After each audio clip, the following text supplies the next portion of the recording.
How does GA4 help to drive SEO strategy? Hello and welcome to the November 2025 edition of the Majestic SEO panel. How does GA4 help to drive SEO strategy? I'm your host, David Bain, and joining me today are three great guests. So let's meet them, starting off with Jonathan. Hello, thanks for having me, David. So my name is Jonathan Moore. I'm a SEO and analytics consultant based in Cheltenham. It's great to be here. Thanks for joining. And also with us today is Kyle. Hi, everybody. Thanks for having me, David. Yes, I'm Kyle Ruston McGregor. I'm a director at KRM Digital Marketing, and I support a variety of different organizations with their GA4 and analytics tracking, setup, and training. Superb. And also with us today is Priya.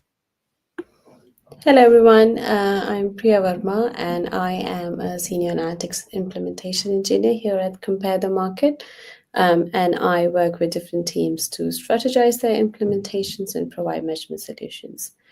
Glad to be here and be part of this. Thank you. Great to have you here.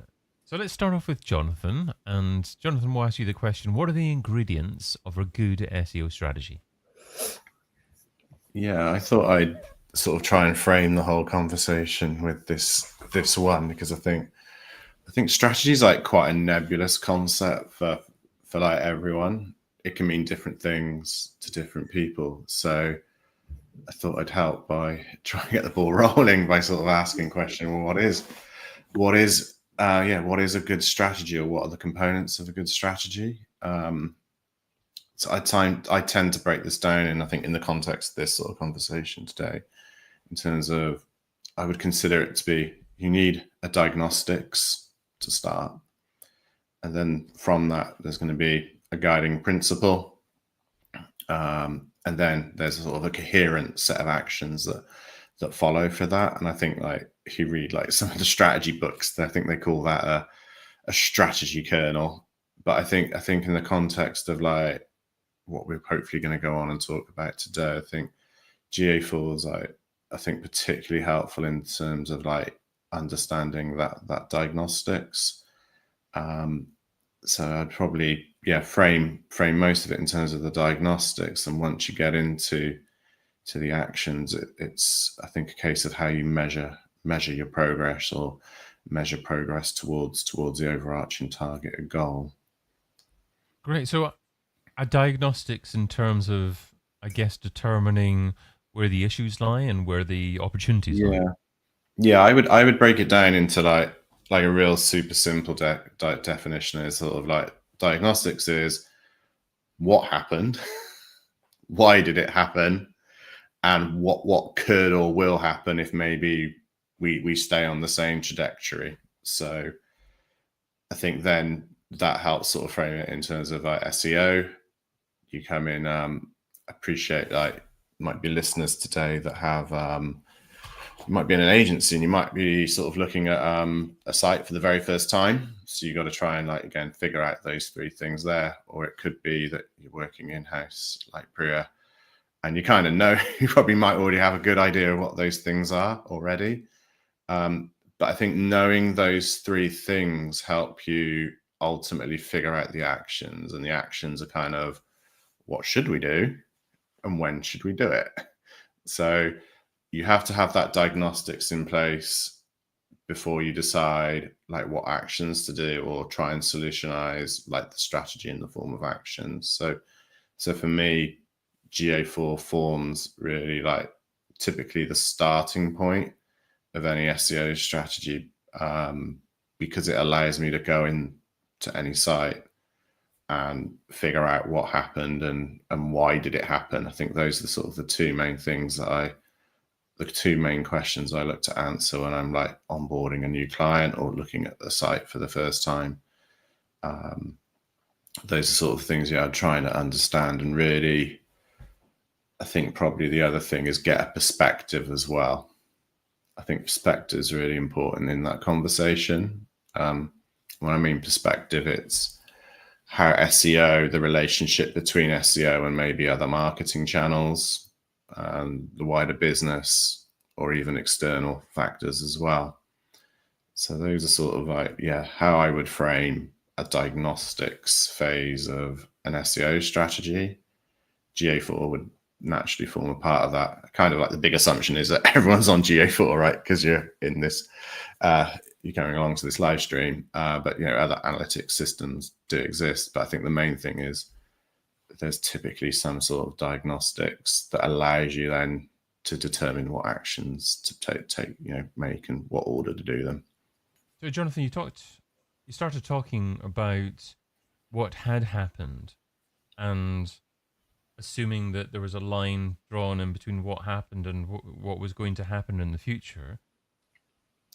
How do you actually decide on what is likely to change in the future, and that is not necessarily going to be based upon the past? Because obviously some of the past is likely to remain, and you can base some of the future strategy based upon what happened in the past, but some things change. So can a tool like GA4 assist with what may happen in the future?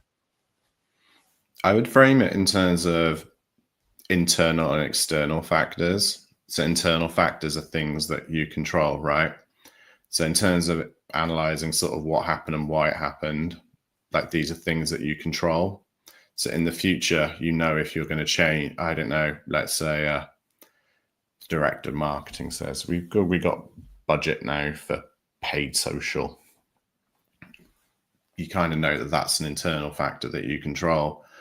And what might change then is that might drive secondary brand searches down the line. So you would expect an increase in X. So by understanding what levers you can pull internally and externally, that helps you sort of figure out basically how the sort of the relationship between different things will pan out in the future. In terms of external things, I tend to break that down into like a micro and macro level. So like a macro level would be things like the inflation rate, right? So for some sectors, that's really important. Give example like housing. So like, that inflation goes up, then that impacts things like mortgage approvals and so on. So that might then impact the number of people that are actually then doing things like brand searches, because people don't want to buy a house. So they're not going to start searching for the name of your estate agent, perhaps. So that's an example of like a external macro influence. And then you might have micro things like a Google algorithm update, or like Google might change the layout of a certain. Now you can't necessarily guarantee certain things there, but you can anticipate maybe that we have a lot of disruption at the moment, maybe with like artificial intelligence, LLMs, etc. So you can start factor that into your planning, because I think as part of that diagnostics phase, you have to demonstrate to like the wider business what the upside of any SEO activity might be. So in terms of framing that, in terms of where we are and where we're going to get to, understanding those internal factors that you control and those external factors that obviously you have less control over, but you should be able to hopefully, anticipate maybe what's happening. That will help sort of frame everything. Brilliant. Thank you so much for that introduction, Jonathan. So let's get other panelists' thoughts on this as well. So maybe Kyle, what are your thoughts on actually what elements are essential to actually consider within an SEO strategy before going to GA4? Yeah, I mean, I think Jonathan expressed it really, really well about, almost taking a step back and having that diagnostic and that guiding principle. I think having the conversations with the wider organization and certainly with, the directors of the organization or your team leads around what good looks like, what is success, can help with, setting up your GA4 in a way that would then give you that kind of information. I remember when I worked for a travel company, I would always be really excited to say like, oh, we've got more kind of traffic coming in, but I could guarantee you that when my director came in, he'd ask me how many leads came in overnight. So having that kind of information to hand and then kind of using that to build out the different kind of events and the different kind of information that you want to see, I think is really important, so that from even from a strategy and then a reporting perspective, you've kind of got all that information and you're talking in a way that the wider team and the wider organization can understand things. And just to go back to what Jonathan said about kind of external things and external factors and trying to kind of use Google Analytics to potentially predict the future. With all of my clients now, I've uploaded all of the Google algorithm updates as annotations to their GA4.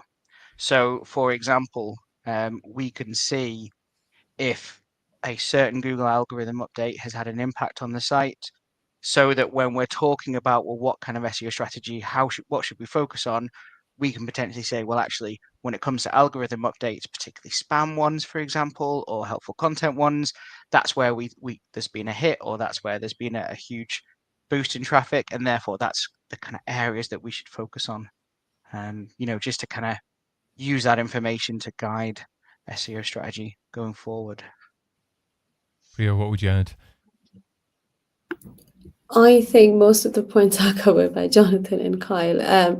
But from the business that I come in, I work with Compare the Market, so definitely there is lots of marketing that you do based on your like PPC and SEO as well, and we want to target more on SEO because it saves costs. It's a cost-effective strategy, while with PPC you tend to spend a lot of money. So again, thinking in that respect as well, how important SEO is for a business is the very first bit that you need to think about, and then what can GA4 give you in order to improve your SEO strategy? Are the reports available in GA4 enough for you, or do you need some other tool that could add in to those? So I think those decisions come in as well when you try to strategize your SEO strategy, of what to be used, what to not. GA4 is a great tool in terms of giving you all these numbers, which essentially comes out of the box once you have a tag there. But making use of it is where the challenge lies. So I think it's a combination of what the business needs and how do you convert it into what they want, because sometimes they don't know the questions really, what is to be asked. They just don't know, and we are here to help them even question their questions, right? So it's kind of really interesting, and that's my take on it. So, Priya, do you primarily use GA4 as a tool to drive your SEO strategy? Yes, I mean, yes, we use GA4, but we got other platforms as well. But that's the thing with GA4. GA4 has changed, as we all know, over the past couple of months and years, and that has created. It has not like came as a very comfort tool as it was with universal analytics. So people are still trying to get used to that interface and get used to of that basics of GA4 basically, and that's where the gap is, and that's where we are trying to bridge that gap and to get business more to use GA4. And we have reached to a point where they use it and they build custom reports and they build self-serve reports, because that's the biggest advantage of having GA4. You have self-serve reports with you, right? So they are starting to look at it, but again, it's a long way to go, and we are working towards that. We are just working towards how best our all tracking that we have for GA4 can help our businesses make better decisions. Of course, sometimes GA4 is basically used for behavioral analytics, really, rather than conversion analytics, depending from business to business. And in our case, is really behavioral analytics, and SEO is one of it. Whether a landing page a user lands on, does it lead to conversion? How many users are converting, which pages are performing better, which pages and landing pages are not performing better. These kind of things are very easily available, self-served in GA4. So we're getting more users to use it. And then channel attribution in GA4 as well. We have created custom channels, and we are making sure that attribution is okay. And of course, we can't control attribution because that's something Google does it. But then having that knowledge transfer across business to say that this is available and you could use it and see if that add value. Brilliant. Okay, Kyle, shall we dive a little bit deeper into specific reports that are available within GA4? Do you want to cover perhaps the GA4 event model? Yeah, I mean, absolutely. I think Jonathan did talk about this on Brighton SEO. So please, Jonathan, tell me if I'm wrong. Yeah, I jump think in, that the call each other No, you wrong, go and for it, Kai. yeah, don't make this too nice. this is the I'm really nervous now because he's going to interrupt me and tell me I'm wrong. But I think in Universal Analytics you had event category, event action, and event label, and there wasn't really any kind of change from that approach. Whereas now, you've got a much more flexible event model. So you've got the enhanced measurements, which is our sort of the standard events that get sent to GA4. You've got recommended events, which they sort of keep adding to. Certainly from a SaaS perspective, you've got some sort of generate underscore lead and lead conversion closed, I think is the other one, which is really cool if you want to import offline conversions. And then you've got custom events, and I'm thinking about this from an SEO perspective. And in fact, I'm really stealing from Mark Williams Cook and his sort of analysis or his approach when it comes to content and the event model in GA4.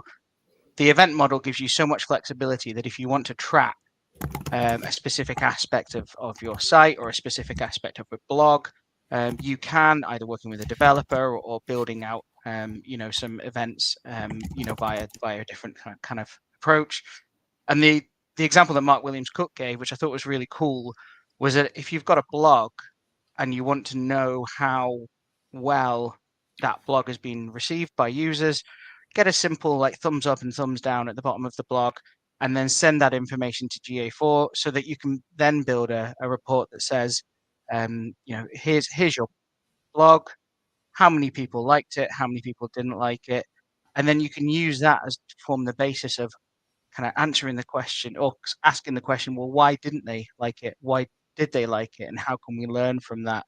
And I think that's where the benefit of the event model comes in, because you can send, really bespoke information to your GA4, which you can then leverage to kind of build out and start answering those questions that are really form the basis of your SEO strategy. But Jonathan, did I go completely off field there, No, or was that all right? no. I think that was. I couldn't have said it any better myself. Acceptable. Okay. Yeah, I would like frame it.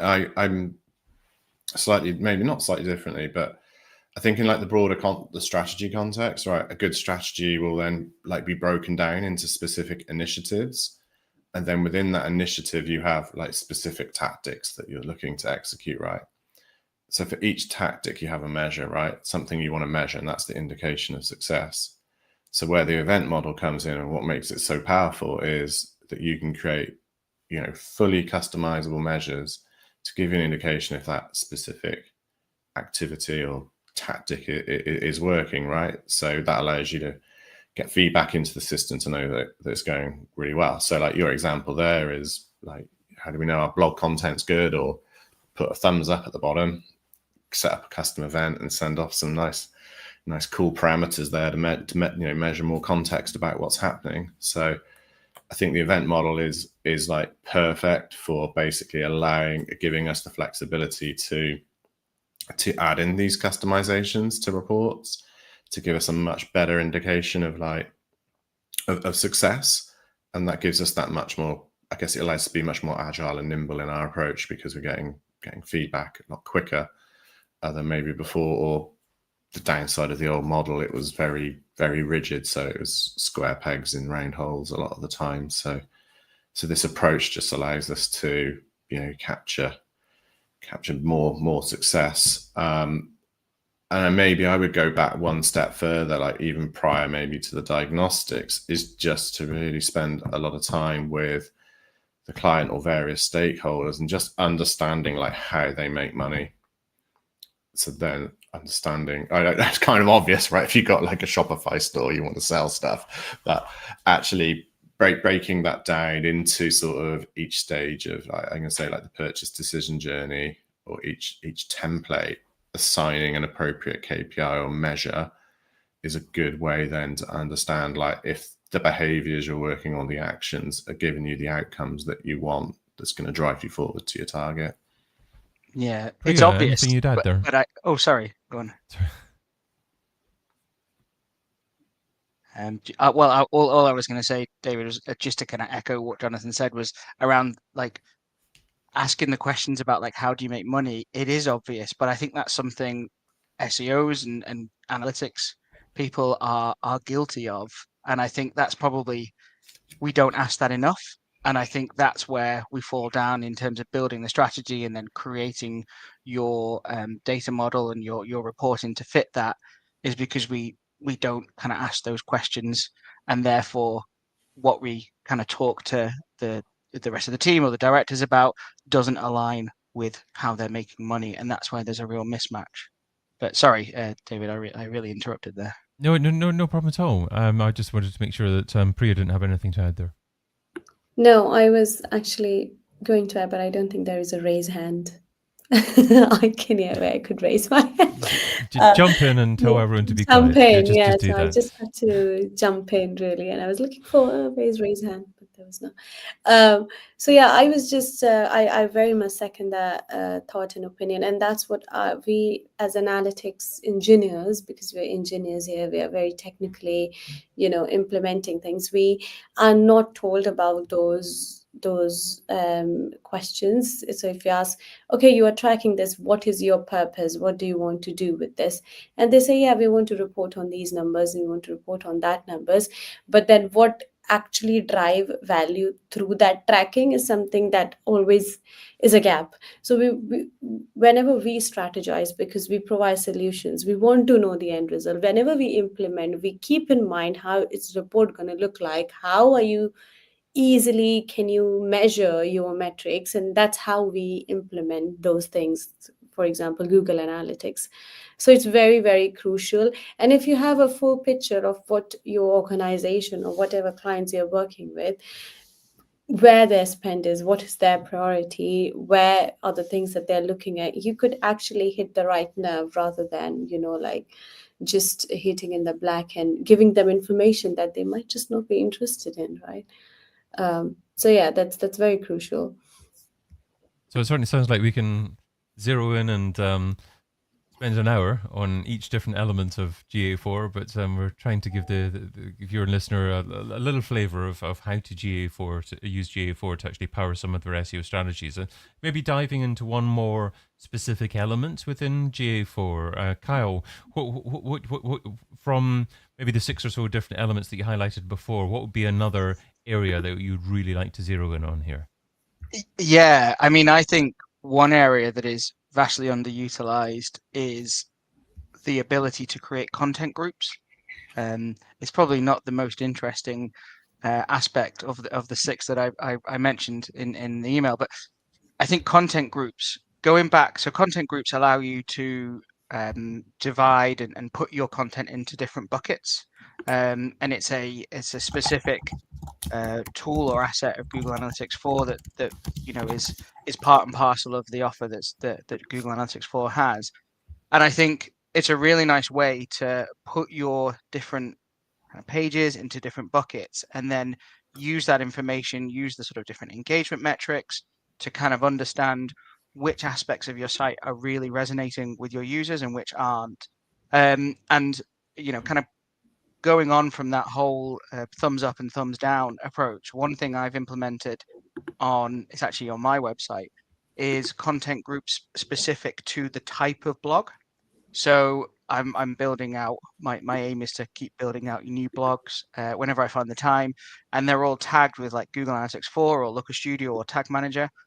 And so I send those content groups to GA4, and then with the thumbs up and the thumbs down, I can pretty easily see which type of content is resonating with my users to a greater degree.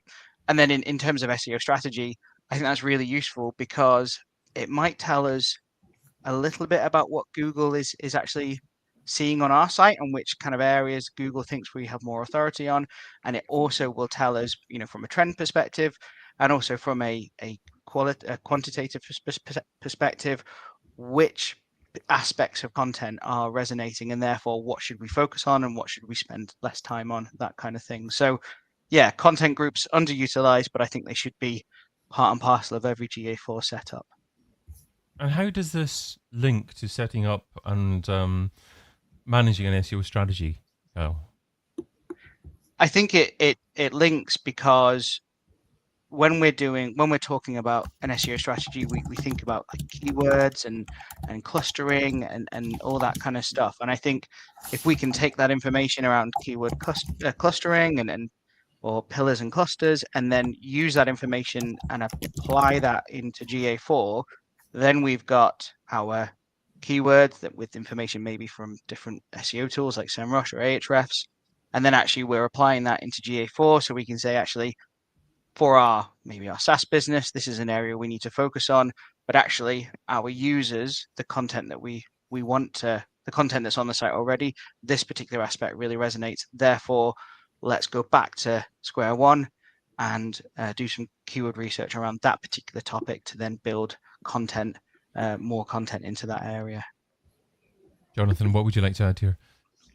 No, I think it's a really powerful concept, because it builds into like essentially how the reporting interface works, which is essentially the starting point. I would encourage anyone to get their head around is being able to add secondary dimensions, extra dimensions into your reports or explorations to build out that depth.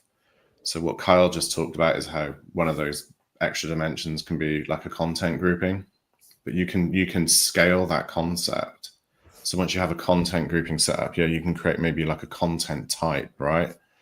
Or like in an e-commerce example, right, where you have like product category pages, product list pages, product details pages. So you have that horizontal segmentation. You can also create like a vertical segmentation there by creating like a secondary, like custom dimension for department, right? So trying to think of a pool like blue widgets, red widgets, trying to think of something that's quite agnostic there, or like pet insurance, dog, home insurance, car insurance, right? So you can have different levels. So that just allows you to segment, or in Kyle's, you can go really super granular, like by segmenting like a blog post by like the author, publication date, so on and so forth. So once you get your head around that, you can add in or create these custom dimensions that add that extra context to the reports, you can start like, I think the starting point then is you can start playing with explorations, and you can build it into like playing with the other like API wrappers, and then like start going down the road to like using like things like BigQuery. But the building block is really just understanding like segments. It's such a powerful concept that once you start seeing segmentation opportunities, it gives you a really good way of actually understanding, going back to that diagnostics of what happened, what lever did we pull, and why did that thing change? And that starts then getting you like that sort of really, I think you've heard like the data, information, knowledge, wisdom pyramid, right? It starts moving from just like the raw data that we actually start getting, knowledge and wisdom about what's happening and what we can do. Jonathan, your mention of BigQuery there enabled a very nice swift pivot into a discussion about how BigQuery relates to this and integrates with this. Priya, would you like to take that mantle on? Yeah, definitely. I mean, BigQuery is a really powerful tool. It's just when you dive into it, you get to know its value. It's just, it has got lots of schemas in it and few things that you cannot achieve in GA4 UI. You could actually achieve in BigQuery using, you could create custom metrics there. You could define your own metrics based on different combinations of values and keys, and you can create calculated metrics. You could do that in GA4 UI as well, but it's very limited to the events and other bits that you fire on your website.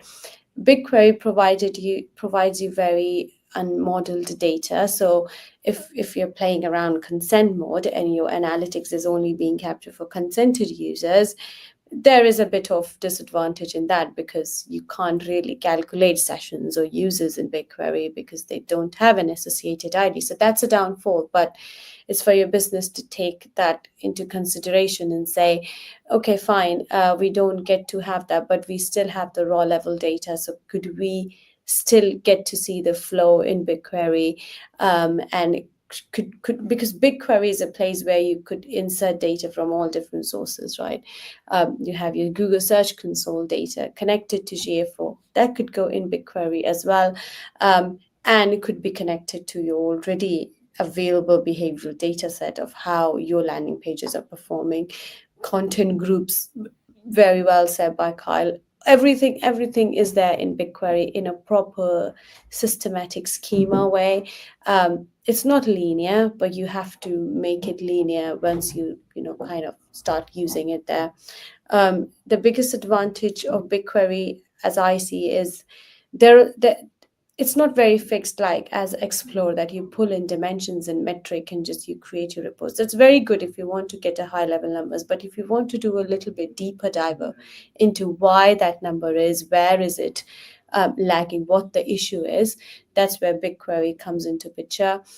Sometimes we also see in GA4 reports lots of unassigned data for channel groupings, and we don't know where they are coming from, right? You break it down in GA4 and you look at the high level bits. Okay, that's why this might be happening. BigQuery, you could do that through SQLs, and with AI in picture, you just have to know the basics of SQL. You give a prompt to AI, they would give you the complex queries you could ever ask for and run it in BigQuery. So even that is there in BigQuery. BigQuery has its own AI integrated in it that kinds of actually runs the query for you and integrates. So you have to get that license separately, I think, if I'm not wrong. But you can do all of that. And then retention is again a very crucial thing in BigQuery. You can retain your data for more than what is being defined in GA4 UI, which is maximum is 26 months, if I'm not wrong. And in GA4 you could, and in BigQuery you could have for let's say 5 years or 10 years based on your legal recommendations and policies. So all of these benefits come with BigQuery, and that's why it's highly recommended to bridge that gap, and upskills ourselves in order to be able to dive into BigQuery and get the most of it. Priya, what are some key reports from GA4 that you absolutely have to take into BigQuery? So essentially in BigQuery you get literally all of the key value pairs, I call it. So basically you get all the parameters in it, all the events in BigQuery. In order to build report from BigQuery, you need to have a visualization tool, which we sometimes use Looker Studio. We could use Power BI, and those are the tools which gives you a more good visualization than Explore reports. And that's what you could actually connect BigQuery to. The BigQuery provides you that flexibility to connect to these different tools. And in terms of what kind of report could you build, any report available in GA4 UI could be built in BigQuery. It's just about the granularity through which you could build in BigQuery. So for example, in GA4, we were looking at, I'm just giving an example. We recently were not able to find out the cause of a data drop for our app data, and we were so there was something that happened in the past, and the data for app was dropping consistently since we went live. And now we know that we have consent mode. We know we had advanced consent mode and stuff like that as well, but we were not able to prove that that is the issue, why the data is dropping. For anything for our developers to fix, you need to have a proof saying this is why we think the data is dropping. Everything cannot be go by your hunch or your hypothesis, right? Because it takes time and effort. That's where BigQuery comes into picture, because as you would know, Google consent mode you can't verify your consent mode in GA4 UI. That's that's a data that just can't be seen in GA4 UI. But in BigQuery, if you know the concepts that IDs are not available when you do your sessions, you could verify those. You get your own ID, and then you, through that ID, you verify whether those IDs are available in BigQuery or not. So that's how we actually got to the bottom of the issue, saying, yes, this is the hypothesis, and through BigQuery, we proved our hypothesis was correct. So go ahead and fix this issue. And after we fix this issue, it's working fine. So that's where BigQuery plays a vital role. Else we all are hitting in the dark. And that's where I actually upskilled my learning in BigQuery, which was quite fascinating. Kyle, what would you like to add to this? Yeah. Well, I think the first thing to say is that Priya is definitely much more of an expert on BigQuery than I am. Having done a full workshop on it yesterday and needing a huge nap afterwards, I think the thing I would say is the possibilities in terms of BigQuery are endless. I'm at a conference now, Analytics Summit in Hamburg, and watching some of the talks this morning around how some certainly larger companies are using BigQuery to kind of capture the data and then sending out in reporting, or capturing the data and then connecting other tools and AI tools, so that they actually have an internal kind of AI tool to help them answer questions about what's happening on the site, and what are the kind of metrics they see. I think utilizing BigQuery for that kind of thing is super cool, and yeah, certainly larger companies should start to take advantage of it. I think the thing I will say is, as Priya mentioned, like SQL and SQL is at the basis of BigQuery. So there is, in terms of technological expertise, there's certainly a big leap for me, and I'm sure it'll be for others. But I think once you've got to grips with it, it's kind of going right back to those diagnostics and guiding principles, like asking the questions, and you can definitely use BigQuery in a way to kind of find the answers to that that maybe isn't available in the GA4 interface. And just to add to Kyle, like, you don't actually need like a lot of technical expertise with SQL if you know the basics, because I myself just knew the basics. Really, I was like, I don't know how to like group by and distinct count. I knew all of that, but then if somebody asked me to write like a BigQuery, my brain would spin. So that's where I use AI, right? You just give prompts. It saves you like an hour job I was able to do in 10 minutes. So if you know what you want the AI to do, it's just, you have to know the basics, really. You have to know the concept. AI can't do it all for you. So I think even if we cover the concepts of SQL, learn the concepts of SQL for us to be used in BigQuery, and know the BigQuery limitations, it's an easy game, really. It is my personal recommendation, and that's how I went into and learned how to do it, and what are the limitations. Okay, SQL written like this wouldn't work. Why would it not work? AI is telling me why it's not working. So but the basics, right? What to ask. So it's kind of is the approach that I take, and I kind of it's just my opinion. Yeah, Jonathan, Priya said the I'll probably basics there. offer a contrarian opinion, if that's okay. Yeah, sure. So I think like the big advantage of universal analytics was it was really democratic. That pretty much any, I'm going to talk now in the context of like a marketing stakeholder, and it's like discussion about SEO, but it allowed like anyone that worked in a regular sort of marketing team was able to go in and, like you say, pull some sort of top line data. The problem we have now is essentially that the way GA4 still has some sort of limitations in terms of what the front end is capable of. We have this amazing integration, but the learning curve to pick that up, I think, is a challenge for a lot of people. I think that's easy for us to say, sort of people that do it every day. That there's like there is something we need to be aware of. That I think I definitely come across like a typical non-enterprise organization will struggle with concepts such as BigQuery, or even setting it up. So it is a challenge, and a lot of the time is you are coming in and looking at accounts that they don't have the connection. So it's great once it's set up, and it helps you set the point today to talk about like driving it forward. So I would say yeah, 100% set it up, because it does allow you to really get amongst the weeds and interrogate the data in a completely different way than you can through the UI.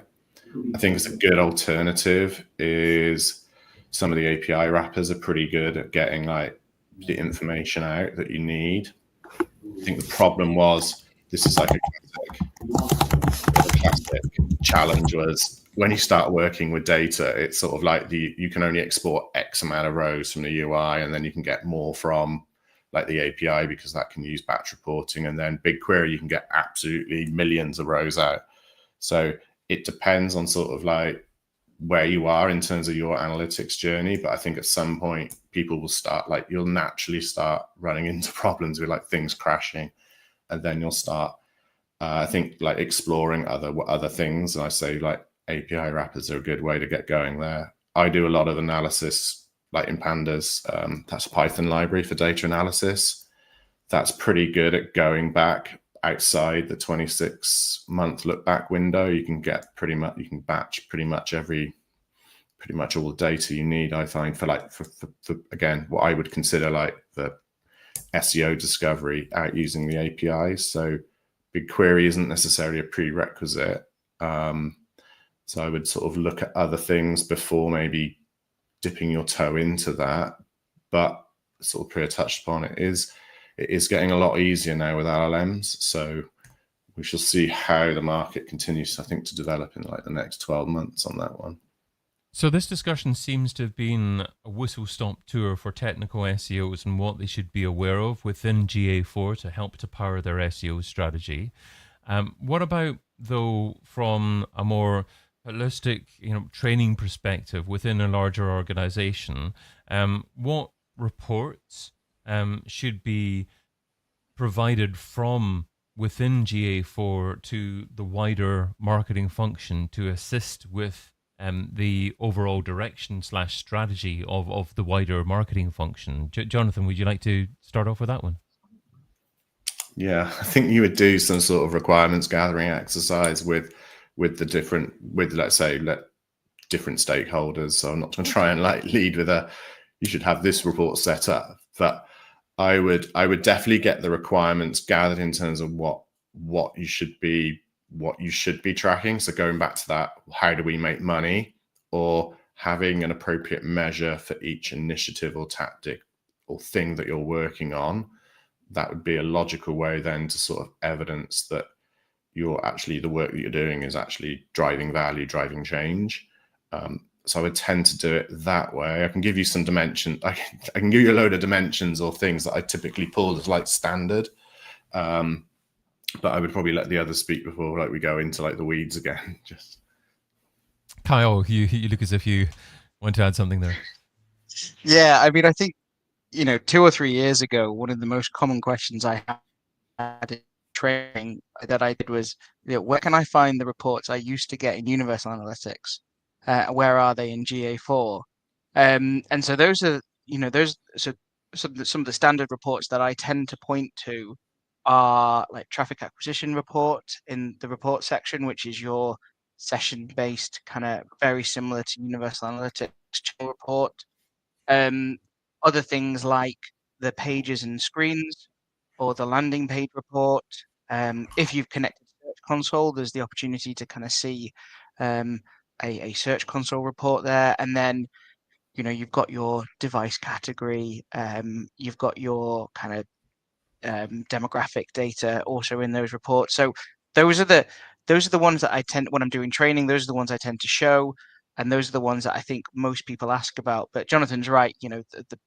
I suppose before you really go into GA4, you should kind of ask the question about what you want to see. The other thing to say is the great benefit of GA4 that didn't exist in Universal Analytics is the ability to customize reports and build your own reports that are then available in the UI. And when I do training, that's very much like a light bulb moment for a lot of SEO teams. That they say, "Oh, we don't have to like click around. We can create like SEO reports that give us that information." I think sorry. No, go on. Yeah, no. For SEO, like reports have traditionally been broken down into like ABC, acquisition, behavior, conversion, and you kind of used to see that on the old data tables where you'd have ABC acquisition behavior conversion, so like different metrics for the ABC. So I think as SEOs, you tend to be more interested in that in terms of like what are those particular dimensions there. So